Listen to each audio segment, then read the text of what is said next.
ये तो गजब हो गया भाई बा। अब केला वाली पार्टी के नेता यानी आजसू के नेता भी टाइगर जयराम महतो की तारीफ करने लगे हैं, बटर लगाने लगे हैं। नमस्कार, मैं प्रिंस कुमार सिंह और आप देख रहे हैं पॉजिटिव प्रिंस। अगर अभी तक आपने चैनल को सब्सक्राइब नहीं किया है तो खबरों से अपडेट रहने के लिए कृपया चैनल को सब्सक्राइब कर लीजिए, और जो लोग ऑलरेडी कर चुके हैं उन तमाम लोग को हृदय धन्यवाद। अब वापस आते हैं अपनी खबर पर, और जरा आप ये वीडियो देखिए।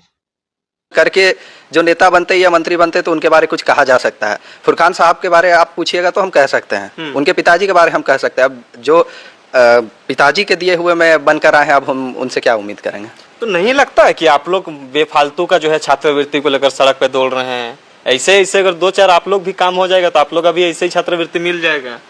देखिए, जहाँ तक छात्रवृत्ति का बात है, हम पिछले ही बार आप लोगों को सब क्लियर बात रख चुके थे। इन लोगों का कहना था सेंट्रल रोका हुआ है और राज्य का इसमें कोई हाथ नहीं है, वो हम पहले ही क्लियर रख चुके थे। और अभी हाल में ही पीयूष चौधरी जी हमारे युवा समाज सेवी हैं, जो कि रामगढ़ में उनके नेतृत्व में छात्रवृत्ति आंदोलन को हम लोग शिक्षा के लिए भिक्षा आंदोलन, जो कि हम लोगों का भी ये चीजें हैं। जैसे कि अभी देखा जा रहा है कि स्वास्थ्य मंत्री ही नौकरी ऑफर देने का काम कर रहे हैं, और स्वास्थ्य की स्थिति को आप कैसा देख रहे हैं झारखंड में? आप समझ पा रहे हैं कि स्वास्थ्य का स्थिति ठीक ठाक है? सारा स्थिति जितना भी यहाँ पे, चाहे रोजगार हो, चाहे स्वास्थ्य हो, चाहे शिक्षा हो, एकदम सिस्टम ही चरमरा चुका है।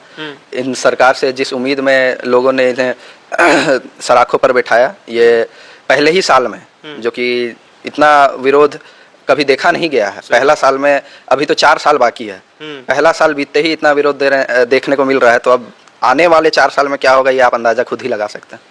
उत्कर्ष जी हमेशा छात्र की बात करते हैं, लेकिन छात्र को लेकर अभी वैसा कुछ वैकेंसी भी नहीं आ रही है, और सरकार जो है ऊपर से अदर स्टेट वालों को ऑफर दे रही है। तो इससे क्या मानसिकता दर्शाती है? आप युवाओं में क्या मतलब समझ पा रहे हैं कि क्या होना चाहिए? आप लोगों को लग रहा है कि कुछ होगा?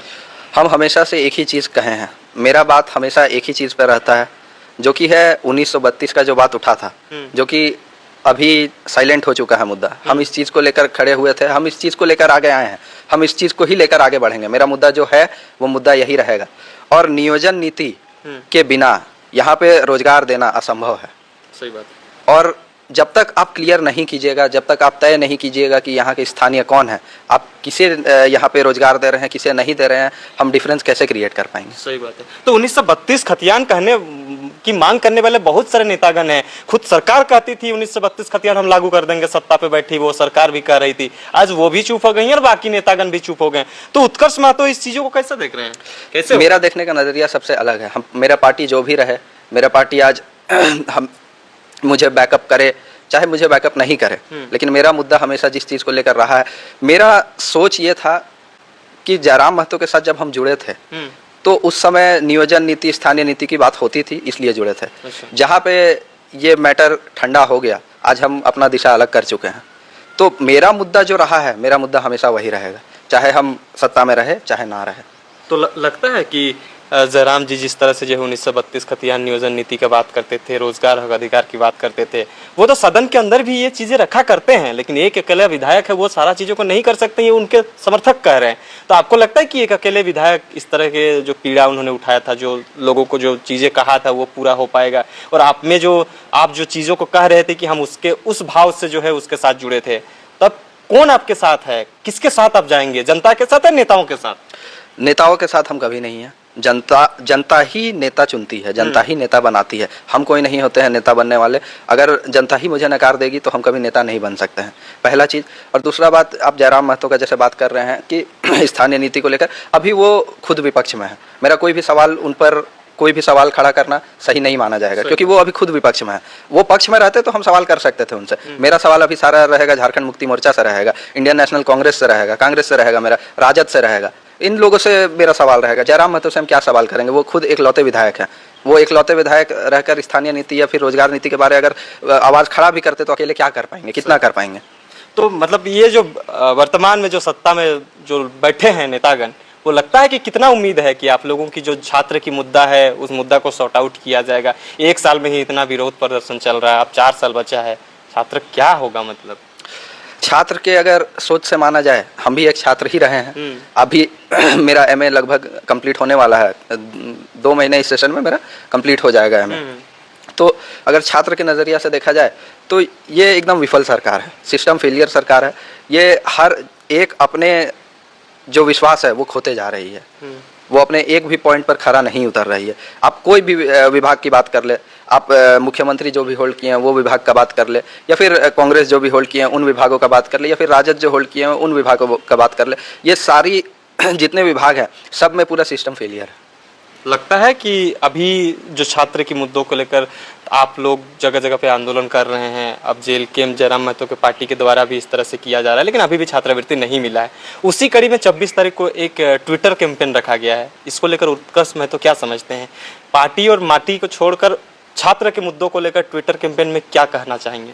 सोशल मीडिया अच्छा है, सोशल मीडिया पे एकदम रहना चाहिए, हमेशा एक्टिव रहना चाहिए, क्योंकि लोग उस पर आज बहुत ज़्यादा ही एक्टिव हैं, तो दर्शक देखते हैं।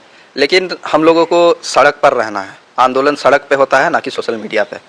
हम लोग एक्स हो, चाहे आप फेसबुक हो, चाहे सोशल मीडिया पे हम लोग कितना भी विरोध कर ले, वो बस लोग देखेंगे। हम लोगों को अगर बात पहुंचाना है तो हम लोगों को सड़क पर आना होगा। विश्व पटल पर दिखाना चाह रहे हैं? विश्व पटल पर दिखेगा, अच्छी बात है। हम कभी नकारे नहीं है कि सोशल मीडिया इफेक्ट नहीं करता है, सोशल मीडिया भी इफेक्ट करता है, लेकिन हम लोगों का मुद्दा जो है वो राज्य सरकार से है, ना कि केंद्र सरकार से। राज्य सरकार ही रोकी हुई है, उस चीज़ को लेकर हम लोगों का विरोध प्रदर्शन है, तो हम लोग सड़क पर दिखना चाहिए, ना कि सोशल मीडिया पे ज़्यादा। उत्कर्ष जी, आप गिरिडीह में भी काफ़ी जो है लोगों के साथ खड़े होते हुए नजर आते हैं, क्या विचार है आगे का?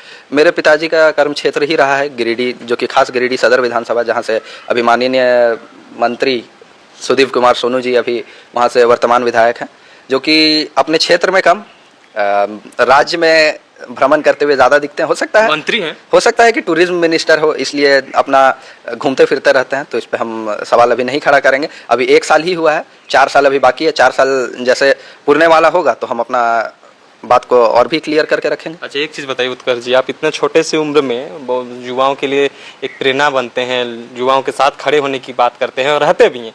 अब दिल्ली आना जाना करते हैं, नेताओं से मिल रहे हैं, क्या विचार है?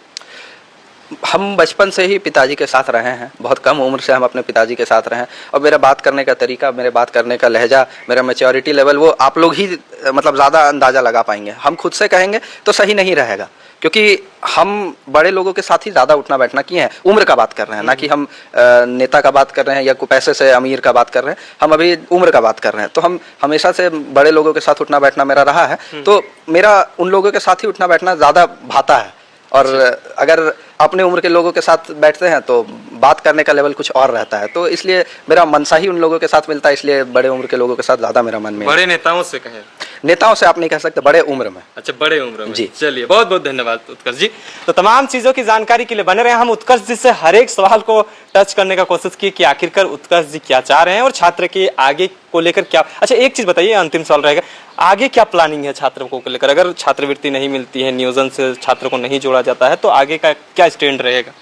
जितने भी छात्र हैं, मेरे मुताबिक अगर मेरा रिसर्च के अनुसार देखा जाए तो 6,63,499 छात्र जो जिन लोगों का स्कॉलरशिप पेंडिंग रहा है, टोटल सब मिला जाए तो अभी तक सब लोग उग्र नहीं हुए हैं आंदोलन को लेकर।